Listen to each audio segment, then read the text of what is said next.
Hello. So, it is time for week 3 of the RDL. This week we are against the Homebrew Gang, if I can speak, coached by Politoad. So, we've got the team here on screen. We've got Aegislash, Amoongus, Azumarill, that's a lot of A's I've just realised, Cloyster, Ductrio, G-Max Duraludon, Ferroseed, Gastrodon, Indeedee, Mimikyu, Ribombee, Slurpuff and Xatu. I've just realised I didn't put it in this order, but it's saved in alphabetical order. Because I did this team builder once already. And honestly I was kind of lazy with it, so I went back and did it again. And I've made the team a lot better. So, in my opinion. So yeah, their team is actually fairly good. I kind of didn't give it a lot of credit at first, but one of the things that it does well is actually fighting Trick Room. Like, it's really good in Trick Room, but it also has like a couple weirdly fast mode-like things. Things like Speed Swap Ribombee, and Shell Smash Cloyster, as well as Unburden Slurpuff. So there is some actual speed here. The Indeedee is Indeedee female, but for some reason on here it only shows Indeedee male, but it is Indeedee female, so it is the one with Follow Me rather. Like, I like to differ them, like, people say offensive versus defensive, like, that's how I differ them. I differ them as Indeedee female is the one with Follow Me, and Indeedee male is the one in prison. Within prison. So, like, yeah. That's how I like to think of it. So, yeah, the main thing is they actually have a lot of overlapping types. They have 4 fairies, 3 waters, and 3 steels. So it's something we're taking a little bit of an advantage of. And not in the way that you'd think either. This week I really wanted to try some different mons, and I wanted to... One of the goals I kind of started to set out for myself was, in the last couple of weeks I've kind of only used, like, really some of my top mons. And I wanted to kind of show, like, how this draft as a whole can be used. So we're actually bringing you some mons that I don't know if I've brought before. I can't remember much about week 1, to be honest, because it feels like it happened ages ago. But week 2, I remember my team fairly well. And this week, like, I feel like I've brought some kind of interesting stuff. So, you can also kind of see down here, like, their speeds are actually a lot more spread out than, like, it initially seems. It's just, it doesn't feel like they have much of a fast move, mainly because they don't have, like, Tailwind, really. Other than Xatu. Xatu does get Tailwind, so I just wouldn't say it's the most reliable Tailwind there. So, what are we doing? We've got Safety Goggles Jolteon here. So one thing I'm definitely giving respect to is Amoongus. The Jolteon is faster than Ribombee. Otherwise, it's just max special attack. With Thunderbolt, Volt Switch, Shadow Ball, and the interesting one, Double Kick. Now, why are we running Double Kick? Let's just get into the point of this. We're running Weakness Policy Lapras, as we kind of tend to do, but we're proccing it with Double Kick Jolteon. So that's the idea here. This is going to be a lead that I'm going to at least be going for game 1. It's basically, like, okay, so Weakness Policy Lapras kind of shreds the team, even without maxing, because they have so many waters. Freeze Dry actually does a lot of work. Like, Freeze Dry plus Thunder, like, Freeze Dry is mainly because of Gastro. But otherwise, like, this coverage, like, really hits everything. And the main thing is, if they lead Amoongus, I want to make sure I have a way to set up electric terrain. So, like, the initial idea was to just use Jolteon, and then I looked and, like, Jolteon wasn't that great, because it was good against, like, Azu and, what was it? Azu and Cloyster. Because it's not great against Gastro, and there's no real other electric weaks other than, like, Xatu. It's good against a couple things, but, like, Lapras just kind of does the job better, and it's one of the main powerhouses this week. There's a little bit of extra speed on it, but that's just kind of, like, to make it so I'm not speed tying with everything, because a lot of things on this... I'm bringing 3 Pokemon of base 60 speed, so... Yeah. The Lapras and the Jolteon don't actually have calcs, because they're mainly just, like, they want to be hitting as hard as possible, because Jolteon doesn't have an offensive item, and Lapras doesn't have the best special attack, so, like, they both need to be hitting as hard as possible, because one of the weaknesses I would say is maybe of this week is I don't have a lot of offense. But, yeah. So that's, like, the Jolteon Lapras core. You also notice we're running Perisong. One of the win conditions I could see for this week is to get 2 quick KOs with Lapras with the weakness policy, and then once we're unmaxed, we can just go for Perisong.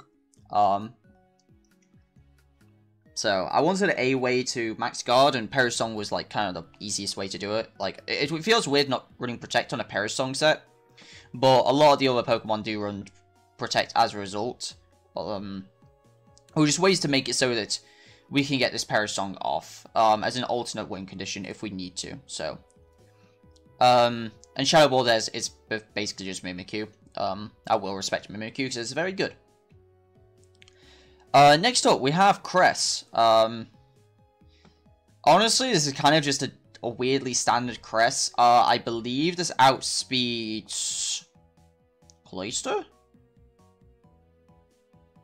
I think it was outspeeding Cloyster. Hang on.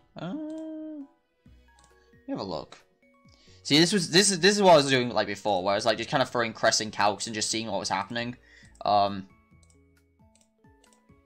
Ageless Blade. I'm sure I'm not that much special defense, but I'm still calm. Yeah, like, I could make it live that, but or like make it so it's not too okay. But I could do that. That's a lot better than I was giving it. I was gonna give it credit for, but yeah, let's do that actually. Let's drop some speed here. We don't need that much speed. There. Now we're taking Aegislash stuff a lot better.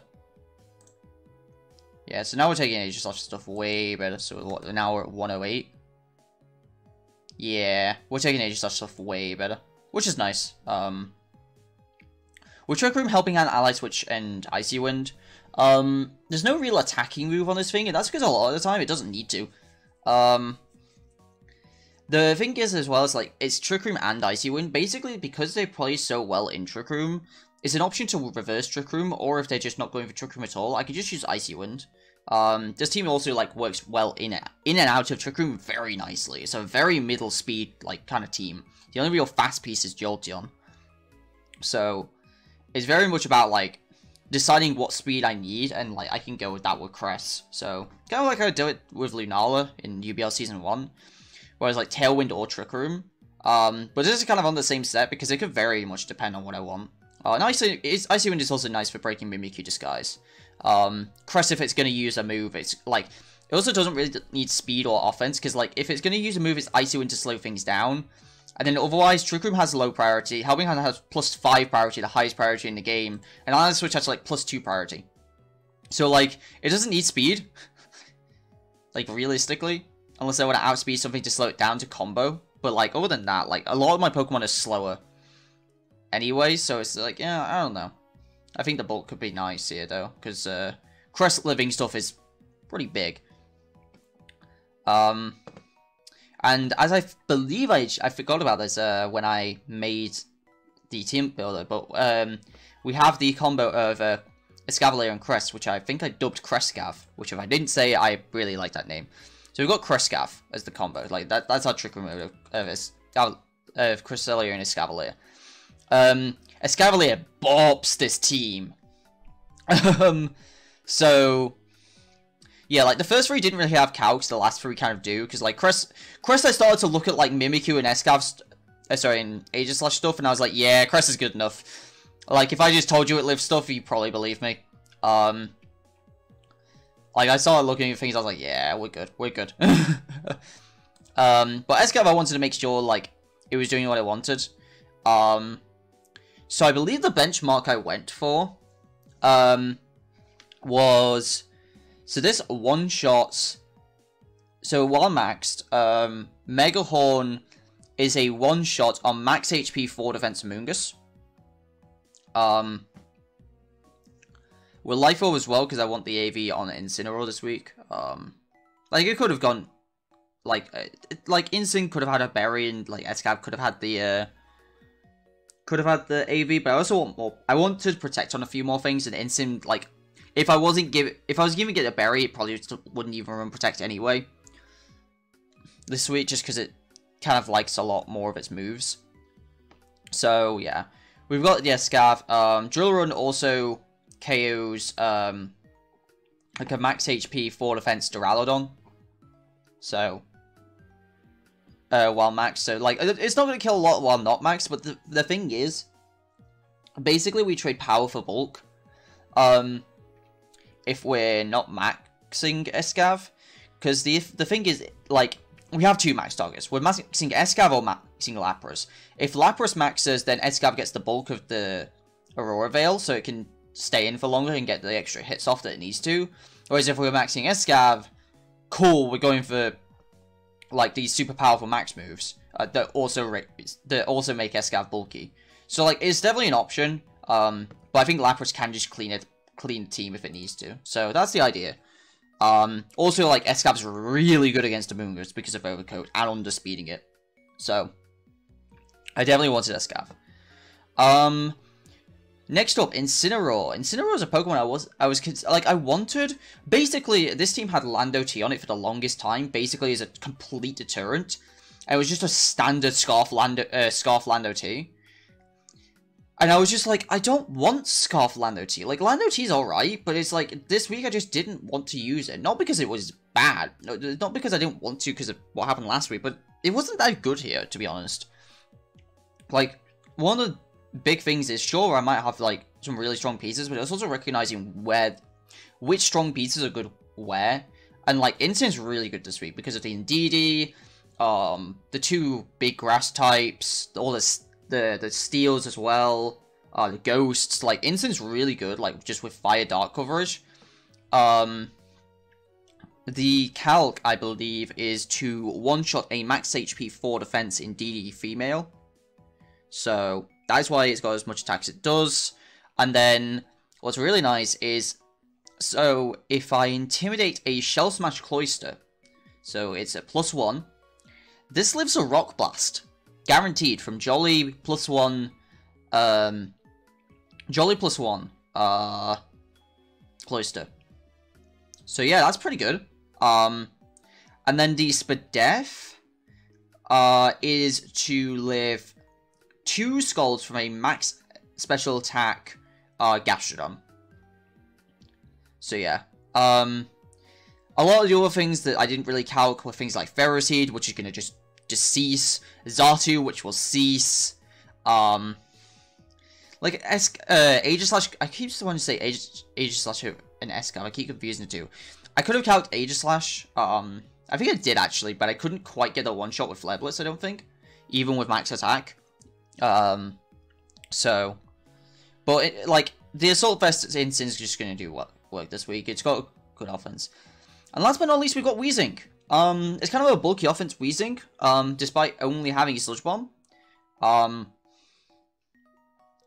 Sludge Bomb was to one-shot Rabombi, is what it was. And then it's 3 support moves of Taunt, Pain Split, and Will-O-Wisp. If I decide I don't want to play in Trick Room, and I think the Trick Room mode can actually kind of beat mine, we've got Taunt Weezing. Originally I had Fire Blast on here, and I realized, like, Fire Blast a lot of the time isn't going to do as much as I realistically want it to, despite them having 3 steals and only having Poison Stab. Pain Split is still going to do chunks, and Will-O-Wisp is really nice. Also, like, 2 of the main offensive threats physically, anyway, are Mimikyu and Azumarill, and, like, Weezing is one of the best ways to just kill Azumarill off. Because you go neutralizing gas, cool, there's no huge power anymore, and you can burn it. So, we've also got Taunt, just like, Taunt's just nice to have, honestly. Obviously, it's not going to be great against Indeedee, but if there's no Indeedee, like, Weezing's really good. Also turns off Psychic Terrain. So, if we lead Weezing, and they lead Indeedee, cool, no Psychic Terrain. Which is really nice, because, like, I don't lead, like, something weird, like, Weezing Instant. And then, like, cool, I can Fake Out, and then, like, Taunt or burn something. Which would be kind of cool. But yeah, again, there's no Lando T, there's no Taunt T, there's no, like, massive speed control this week. A lot of this team is kind of... This one was, like, I wanted to use stuff that I felt like was good. Like I say, there was a Scarf Lando T on this team. And it just wasn't doing anything. It was basically just there to sit there. But, like, I feel like this whole team could come. Like, if Jolteon comes, Lapras is coming, We could bring the Crest-Scav combo. We could go pure Trick Room of just, like, leading, like, Instinct, Crest, and then have Escav and Weezing in the back. We could make sure... We could have, like, no Trick Room in the back, so we could have just, like, Jolteon, Lapras, Instant, Weezing in the back. There's a lot we can do here. I think there's a lot of different... Like, essentially, these are, like, 3 pairs. I guess... Like, Instant and Weezing aren't really a pair. They just kind of, like, work well together. They're both, like, kind of ways to say, hey, no to physical offense. Which, like, the only real special attacker I'm worried about is Duraludon. But, like... what was it? Like, this, like, took, like... What was it that was... Which Pokemon was I looking at? One of the Pokemon I was looking at. Was it Weezing? Yeah, that's why Weezing... Yeah, like, I have a million calcs for Weezing. Let's just have a look, because, like, the rest of them, like, you can kind of see here. Let's get a million calcs for Weezing. So, yeah, that's the Ribombee thing. Azumarill does, like, 0. It does, like, 0. And then, like, with Tuikyo, bulky Azu back. Mimikyu, like, actually, like, nothing.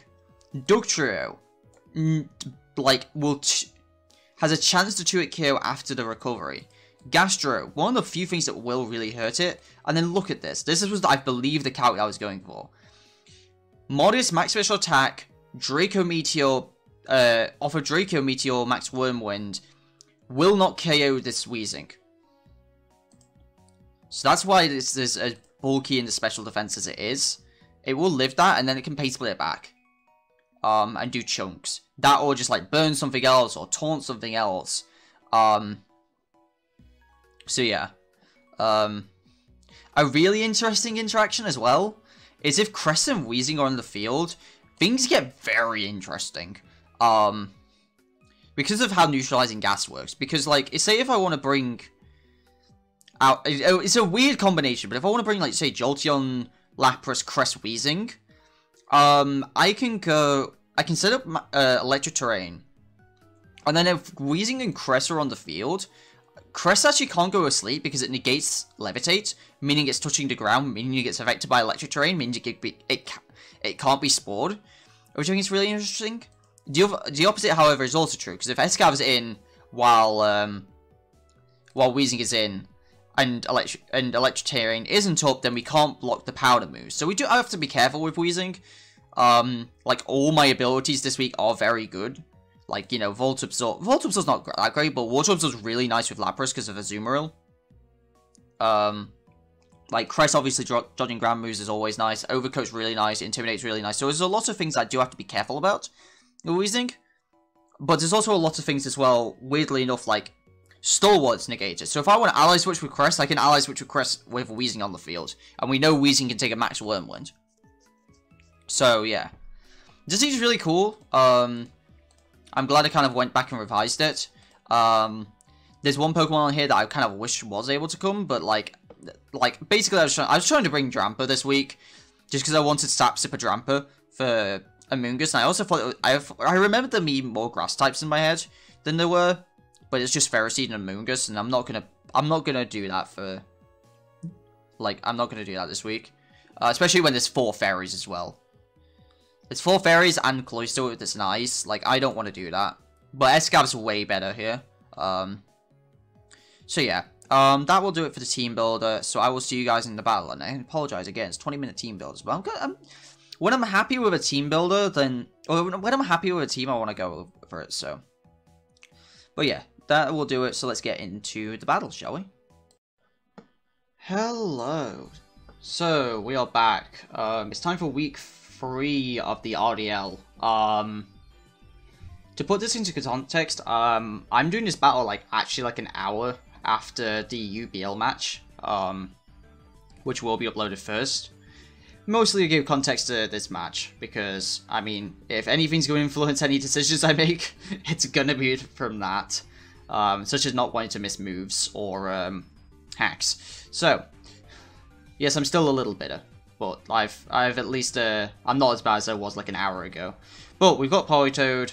I've just pinged them to see if they're ready. And yeah.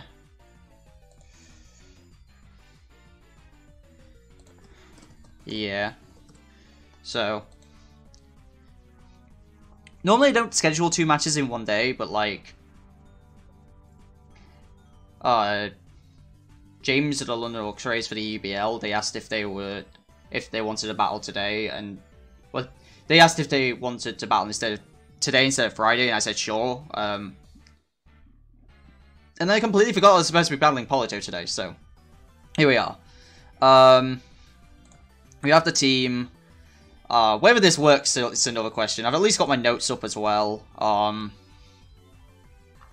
So...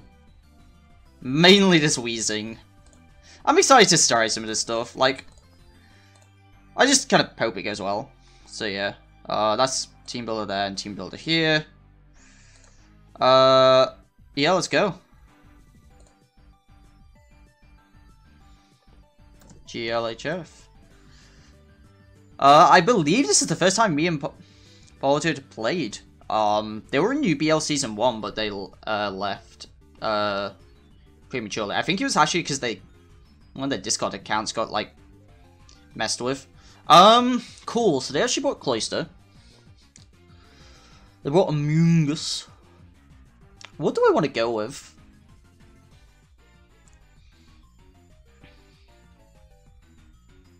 Like, hard Trick Room looks real good here. Like, hard AF Trick Room. Actually, like, still leading the... Yeah, I still like the Jolteon Lapras and then the Crescav core. Yeah, let's go with that for game 1. Because I like maxing Escav in the back here. We've got the max lightning tech. We've got some spice. Okay, and this is why I wanted this. So I'm going to double kick our own Lapras. I'm going to freeze dry the Gastro. Oh, this is going to be funny.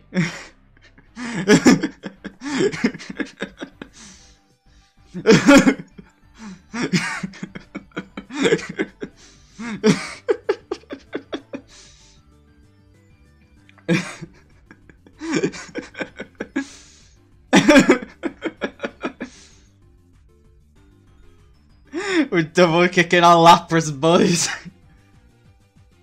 I was about to say, where's my Volt Switch? I have Volt Switch, okay.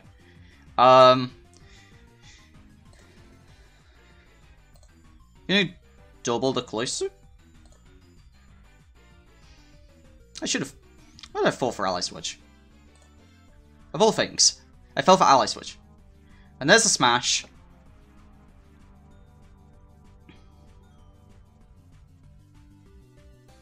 Citrus, fair enough. Cool. I've got Trick Room. And I'm going to freeze ride a Cloister again.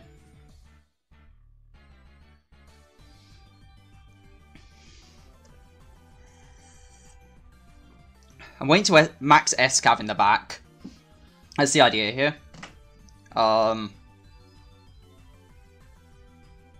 We could also max Jolteon to try and take out the Cloister, but weirdly enough, I need Trick Room up if I want to outspeed it. I'm not sure if Lapras takes a Rock Fall. So... Oh, that's destroying my face. We live it! We live it! We live it!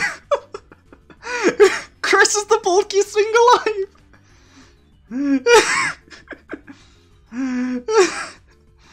Why did Chris had no business living that? Actually, we're gonna go Ally Switch Parasong.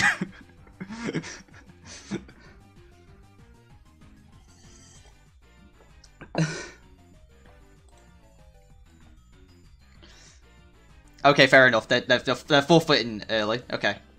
Fair enough. Fair enough. Alright. Let's go game 2. Now, I'm expecting a Amoongus, and I really want to do the stupid deck. We're going same 4.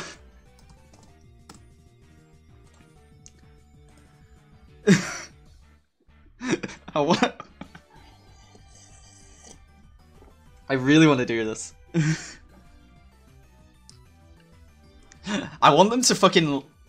I want them to leave Among Us. I'm sorry for the language, I'm just like, I'm so happy to double kick his work.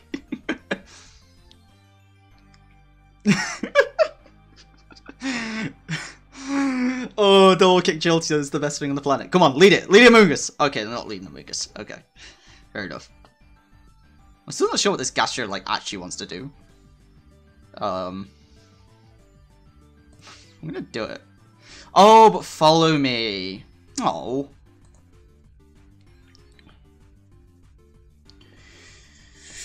Do I just G-Max Res? I could. I could just G-Max Res. Nah. Yeah, follow me. Into Cress, because Cress is a beast. It just goes off.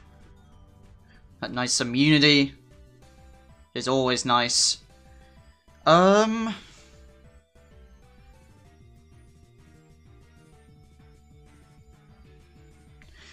Like, Trick Room is okay, but, like, the Gastro is just kind of there. The kind of just Helping Hand. I'm gonna go for Hydro. So I'm not learning my lesson. Oh, right, Storm Drain. I can't Hydro. How much did it do? Like, 20%? It's not gonna do that much more. My Ally Switch. I'm gonna click the Ally Switch button and see how I feel about it. I wonder if I click Perisong early, actually. Just to force, like, a different game state. Ally Switch Perisong? It looks weird, but I'm gonna go for it. Oh, that's a super good Perisong for me.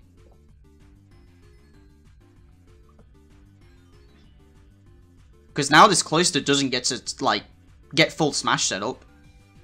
I'm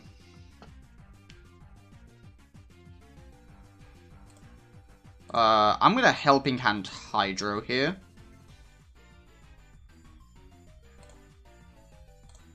Risky, I know, but there's a Smash. But the thing is, it's only gonna get 2 turns to actually Smash.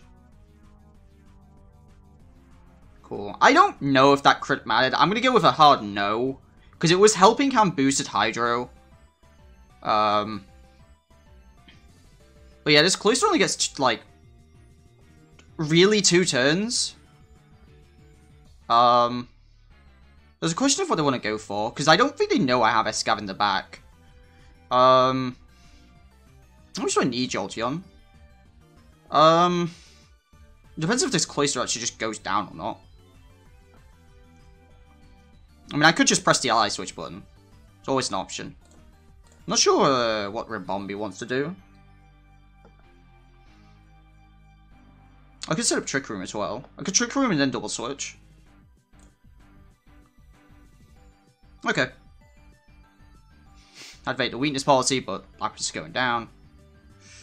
And then we set up our Trick Room.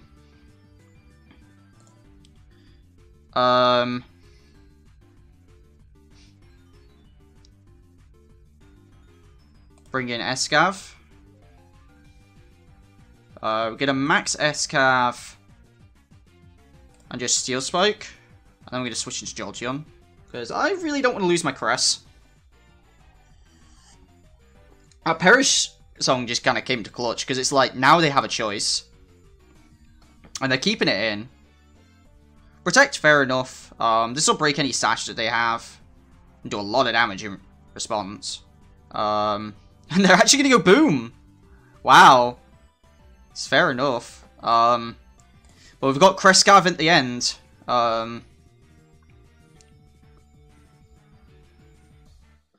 We can go for the Flutterby and Helping Hand into Gastro. But also I could just force it into a 2v1. Yeah, let's just force it into a 2v1. The Gastros could protect, but I don't think it will. It's more likely that an ally switch will pop up, and then Ribombi will go down, and we don't have to deal with ally switches. So... I'll switch, fair enough. We lower the damage output of the Gastro, which is what we want, really. Obviously the scary part is a burn. No burns. Okay. That should be it. Oh yeah, they have a max.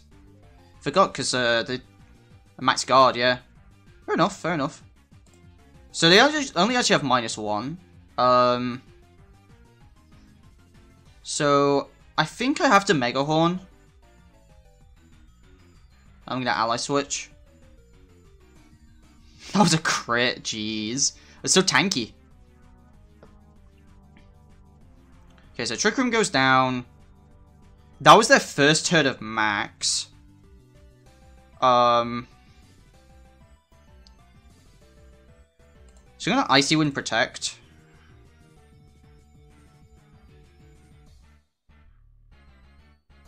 They go for Cress anyway, but we have the berry.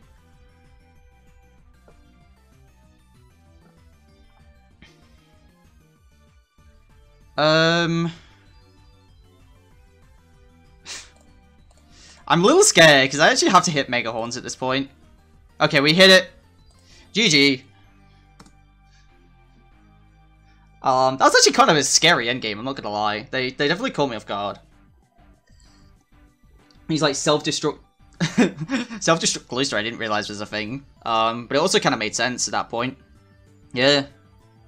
GG's to Politoad. Really glad I got to use double kick Jolteon. I completely forgot about Follow Me Indeedee, but I guess like I was more so just expecting like a Moongus plus like something lead. And completely didn't think about Follow Me like stopping my double kick strats. But to be fair, they led in DD game 1, but I don't think they were expecting double kick Jolteon. So, but we kind of played around it for game 2. So, a little scary when I was running Mega Horn, but yeah, we got there in the end. Like I say, their team's pretty slow, but despite it, they kind of still lose to Escav, because Escav's actually a monster. I don't think really any one Pokemon, like, soloed it. Like, I'd say Escav kind of soloed it during the end of that game. Like, really was my hard carry, because all my Dolphin damage was dead. I guess Lapras kind of body game 1, but yeah. Yeah, GG's to Politoad for sure. Was it the game 1 definitely felt like a bit of a wash, but that's just because like I don't think you were expecting double kick Jolteon. And then like I said, and then game 2, that one was actually like a real game. I'm actually quite proud of the mid game Perish Song, just because it forced switching later, which I liked. It forced awkward plays, which is what I kind of was going for. So I didn't like the position I was in, so I was just like, I'm going to press Perish Song and just try and get things into a different position. And it worked out well for me. It meant that the Cloister couldn't stay in and sweep. So, but yeah, GG's, and I suppose I will see you guys in the next video. So take it easy, everyone.